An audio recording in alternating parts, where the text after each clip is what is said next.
जय श्री कृष्ण मेरे प्यारे साथियों। क्या आपके मन में कभी यह सवाल आया है कि मेरे साथ ही ऐसा क्यों हो रहा है?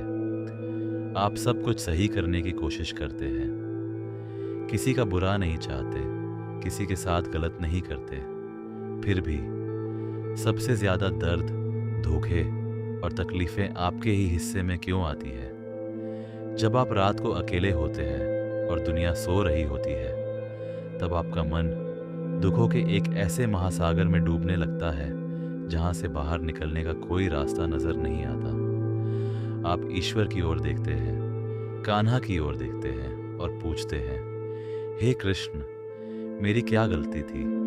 मैंने तो सिर्फ प्रेम किया, केवल सत्य का साथ दिया। फिर मेरी किस्मत में यह संघर्ष क्यों? यदि आपके मन में भी यही सवाल बार बार उठ रहा है तो ठहरिए, आज इस वीडियो को पूरा सुनिए, क्योंकि आज स्वयं श्री कृष्ण आपको इस सवाल का जवाब देने जा रहे हैं। जब जब इंसान अपने जीवन में असहाय महसूस करता है, जब उसके सारे रास्ते बंद हो जाते हैं, तब उसे लगता है कि ईश्वर उससे रूबरू नहीं है। लेकिन सच्चाई इसके बिल्कुल विपरीत है। जब आप सबसे ज़्यादा अकेले होते हैं, तभी ईश्वर आपके सबसे करीब होते हैं। आप सोचते हैं कि आपने कोई पाप नहीं किया, फिर भी आपको सज़ा क्यों मिल रही है? आप सोचते हैं कि आपने तो हमेशा दूसरों का भला किया, फिर आपके अपनों ने ही आपका हाथ क्यों छोड़ दिया? यह जो चुभन है, यह जो आंखों में छिपे हुए आंसू हैं, जिन्हें आप दुनिया के सामने दिखाने से डरते हैं, श्री कृष्ण इन सारे आंसुओं का हिसाब रखते हैं। लेकिन सबसे पहला रहस्य जो आपको समझना होगा वह यह है कि आपके जीवन में आने वाला हर दुख आपको नष्ट करने के लिए नहीं आता। कुछ दुख आपको उस नींद से जगाने आते हैं जिसमें आप बरसों से सोए हुए थे। आप जिस इंसान को अपना सब कुछ मान बैठे थे, जिस परिस्थिति को अपनी दुनिया मान चुके थे, वह असल में आपका अंतिम सत्य था ही नहीं। श्री कृष्ण कहते हैं कि जब तक आपके हाथ में पत्थर रहेंगे, तब तक वे आपके हाथों में पारस की मणि कैसे देंगे? जब तक आप पुरानी टूटी हुई चीज़ों को पकड़े रहेंगे, तब तक ईश्वर आपको वह नया और दिव्य जीवन कैसे देंगे जिसके आप वास्तव में हकदार हैं? भगवद गीता के 4 अध्याय में श्री कृष्ण कहते हैं, गहना कर्मणो गति, अर्थात कर्म की गति बहुत गहन और सूक्ष्म है। इसे सामान्य बुद्धि से समझ पाना संभव नहीं। आप सोचते हैं कि आप इस जन्म में तो बहुत अच्छे हैं, फिर यह दुख क्यों? कान्हा कहते हैं, यह जीवन केवल आपके इस एक जन्म की कहानी नहीं है। आपकी आत्मा एक लंबा सफर तय करके आई है। जैसे जब आप सोने की अंगूठी बनवाते हैं, तो सोने को पहले भट्टी में तपाया जाता है, उसे हथौड़े से पीटा जाता है। वह सोना चिल्लाता नहीं, क्योंकि उसे एक खूबसूरत आभूषण बनना है। आपके साथ जो हो रहा है उसमें एक और गहरा संदेश छुपा है, मोह का टूटना। जब आप किसी इंसान पर ज़रूरत से ज़्यादा भरोसा कर लेते हैं तो वह टूटता है। जब आप धन या पद को ही अपनी पहचान मान लेते हैं तो वह छिन जाता है। आपको लगता है कि यह आपका नुकसान हुआ है, लेकिन असल में श्री कृष्ण आपके जीवन से उस झूठे आधार को हटा रहे होते हैं जिसके ऊपर आपने अपनी खुशी की इमारत बनाई थी। वे आपको सिखा रहे हैं कि बाहरी दुनिया का हर सुख क्षणिक है। आज जो है वह कल नहीं रहेगा। हम अक्सर जिन लोगों से सबसे ज़्यादा प्यार करते हैं, वही हमें सबसे गहरा घाव देते हैं। ऐसा क्यों होता है? क्योंकि हम उस व्यक्ति में ईश्वर को खोजने की गलती कर बैठते हैं। हम यह भूल जाते हैं कि इंसान परिवर्तनशील है। आज जो व्यक्ति आपके लिए जान देने की बात कर रहा है, कल वही व्यक्ति आपके अस्तित्व को नकार सकता है। जब श्री कृष्ण आपके जीवन से ऐसे लोगों को दूर करते हैं, या जब आपका दिल टूटता है, तो वे वास्तव में आपको एक बहुत बड़ा पाठ पढ़ा रहे होते हैं। वे आपसे कह रहे होते हैं, हे जीव, तू मुझसे प्रेम कर, तू मुझसे जुड़। इंसानों से लगाई गई उम्मीद तुझे हमेशा दर्द देगी, लेकिन जब तू मुझसे उम्मीद लगाएगा तो मैं तुझे कभी निराश नहीं होने दूंगा। मोह बंधन है और प्रेम मुक्ति है। जब आप मोह में होते हैं तो आप सामने वाले को नियंत्रित करना चाहते हैं। जब वह आपकी इच्छा के अनुसार काम नहीं करता तो आपको दुख होता है। लेकिन जब आप निष्काम प्रेम करते हैं तो आप उसे उसके हाल पर छोड़ देते हैं और अपनी शांति ईश्वर में पाते हैं। आपके जीवन में जो उथल पुथल मची है वह आपके मोह के धागों को काटने की एक प्रक्रिया है। कई बार जीवन में ऐसा मोड़ आता है जहां हमें लगता है कि अब सब खत्म हो गया। नौकरी छूट गई, व्यापार डूब गया, कोई रिश्ता हमेशा के लिए खत्म हो गया, या कोई ऐसी बीमारी आ गई जिसने जीने की इच्छा ही छीन ली। आप बंद दरवाजे को पीटते रहते हैं और रोते रहते हैं कि यह दरवाज़ा क्यों बंद हो गया। लेकिन आप यह देखना भूल जाते हैं कि आपके ठीक पीछे श्री कृष्ण ने एक बहुत बड़ा और सुंदर द्वार खोल दिया है। एक सुंदर कथा है। एक चील अपने बच्चों को घोंसले में रखती है। जब बच्चे थोड़े बड़े हो जाते हैं तो चील घोंसले से नरम घास और तिनके बाहर फेंक देती है। अब घोंसले में केवल नुकीले कांटे बचते हैं। बच्चे जब उस घोंसले में बैठते हैं तो उन्हें कांटे चुभते हैं। वे रोते हैं और अपनी माँ को कोसते हैं कि उनकी माँ उनके साथ ऐसा क्यों कर रही है। लेकिन चील ऐसा इसलिए करती है ताकि बच्चे उस घोंसले को छोड़ें और अपने पंख फैलाकर आसमान में उड़ना सीखें। अगर कांटे न चुभते तो वे बच्चे कभी उड़ना नहीं सीख पाते और जिंदगी भर उसी छोटे से घोंसले में सड़ जाते।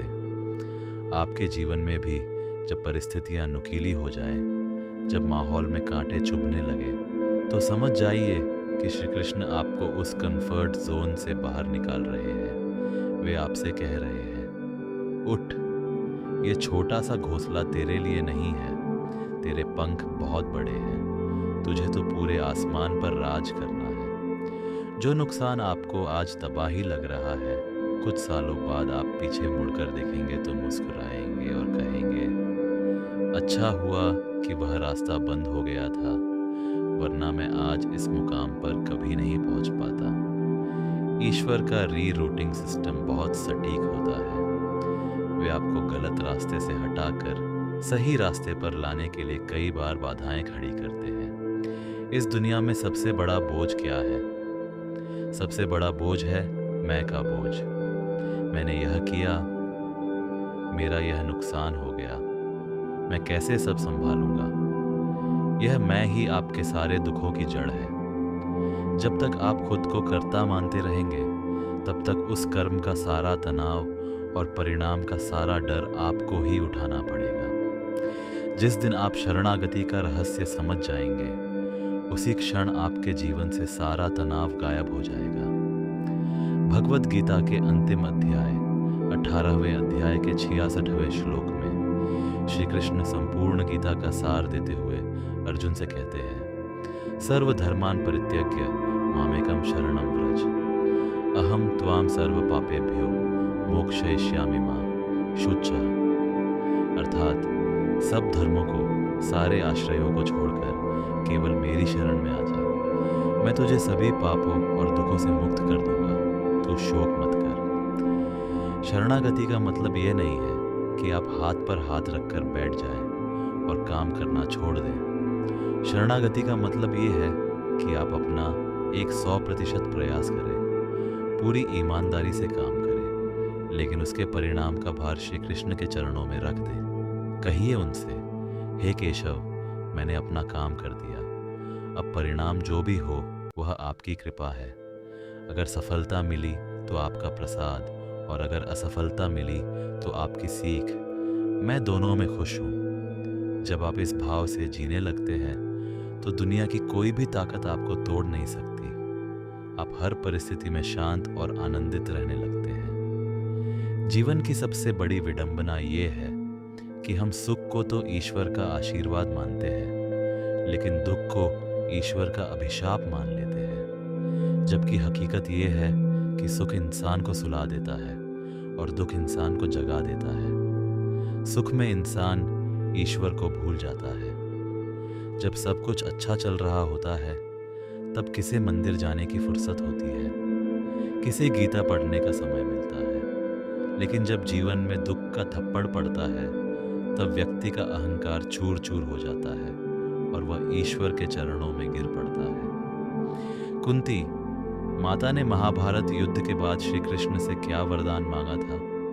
जब श्री कृष्ण ने कुंती से कहा, बुआ आज पांडव जीत गए हैं, तुम जो चाहो मांग लो, तो कुंती ने कहा था, हे वासुदेव, अगर मुझे कुछ देना ही चाहते हो तो मुझे जीवन भर विपत्तियां दुख दे दो। श्री कृष्ण हैरान रह गए। उन्होंने पूछा, बुआ लोग तो सुख मांगते हैं, तुम विपत्तियां क्यों मांग रही हो? तब कुंती ने एक बहुत ही अद्भुत उत्तर दिया था। उन्होंने कहा, हे कृष्ण, जब जब मेरे जीवन में विपत्तियां थीं तब तब तुम मेरे साथ खड़े थे। आज जब सुख आया है तो तुम हमें छोड़कर द्वारका जा रहे हो। मुझे ऐसा सुख नहीं चाहिए जो मुझे तुमसे दूर कर दे। मुझे वह दुख मंजूर है जिसमें तुम्हारा साथ बना रहे। आपके जीवन में जो प्रतिकूलता आई है वह एक वरदान है। उसने आपको संवेदनशील बनाया है। उसने आपके भीतर की करुणा को जगाया है। अगर आपने खुद दुख नहीं झेला होता तो आप किसी दूसरे के दुख को कभी नहीं समझ पाते। यह दुख आपको एक बेहतर इंसान बना रहा है। अब अपने मन को पूरी तरह शांत कर लीजिए। कल्पना कीजिए कि आप और श्री कृष्ण एक एकांत स्थान में आमने सामने बैठे हैं। कान्हा मुस्कुराते हुए आपकी आंखों में देख रहे हैं और आपके दुखी हृदय पर हाथ रखकर आपसे सीधे कह रहे हैं, हे प्रिय, तू व्यर्थ में चिंता क्यों करता है? तू किससे डरता है? जो कुछ भी तेरे साथ हो रहा है वह सब मेरी देख रेख में हो रहा है। क्या तूने सोचा है कि जब तू रात को रोता है तो मैं तेरे पास ही बैठा होता हूँ? जब तू खुद को असहाय महसूस करता है तब मैं ही तुझे अंदर से हिम्मत देता हूँ। जब तेरा कोई रास्ता बंद होता है तो समझ ले कि मैं तुझे किसी गलत दिशा में जाने से रोक रहा हूँ। जब लोग तेरा हाथ छोड़ते हैं तो समझ ले कि मैं स्वयं तेरा हाथ थामने के लिए आगे बढ़ रहा हूँ। तू अतीत के पछतावे में अपने आज को क्यों खो रहा है? जो बीत गया वह मेरे विधान का हिस्सा था। जो आने वाला है वह इससे भी अधिक सुंदर होगा। तू केवल अपना कर्म कर, फल की चिंता मुझ पर छोड़ दे। जब तू अपनी समस्याओं को बहुत बड़ा देखने लगता है तो तू मेरी शक्तियों को भूल जाता है। अपनी आंखें खोल और देख, मैं तेरे साथ हूँ, तेरे अंदर हूँ और तेरे चारों ओर हूँ। जो समय आज तुझे रुला रहा है वही समय कल तुझे ऐसा मजबूत बनाएगा कि दुनिया की कोई भी ताकत तुझे गिरा नहीं सकेगी। इसलिए मेरे प्यारे मित्र, अगली बार जब आप अकेले में बैठे और मन में यह सवाल आए कि मेरे साथ ही ऐसा क्यों हो रहा है, तो निराश होने के बजाय मुस्कुराइए। अपनी आंखें बंद कीजिए, दिल पर हाथ रखिए और बड़े गर्व और श्रद्धा के साथ कहिए, हे कृष्ण, अगर यह आपकी इच्छा है तो मुझे मंजूर है। अगर यह मेरी परीक्षा है तो मुझे शक्ति दीजिए। अगर यह मेरे तपने का समय है तो मुझे कुंदन बना दीजिए। मैं आपके हर निर्णय में खुश हूँ, क्योंकि मैं जानता हूँ कि आप मेरा कभी अहित नहीं कर सकते। याद रखिए, अंधेरा जितना गहरा होता है सवेरा उतना ही करीब होता है। रात की सबसे गहरी कालिक ही इस बात का प्रमाण होती है कि सूरज उगने ही वाला है। आपके जीवन का यह कठिन समय भी बीत जाएगा। ये समय भी स्थायी नहीं है। जब आप इस अग्नि परीक्षा से बाहर निकलेंगे तो जो व्यक्ति बाहर आएगा वह पुराना कमज़ोर इंसान नहीं होगा। वह एक नया, साहसी, ज्ञानवान और दिव्य आप होगा। एक ऐसा इंसान जिसे कोई तूफान हिला नहीं सकेगा। अपने जीवन की बागडोर श्री कृष्ण के हाथों में सौंप दीजिए और बेफिक्र होकर मुस्कुराइए। जय श्री कृष्ण।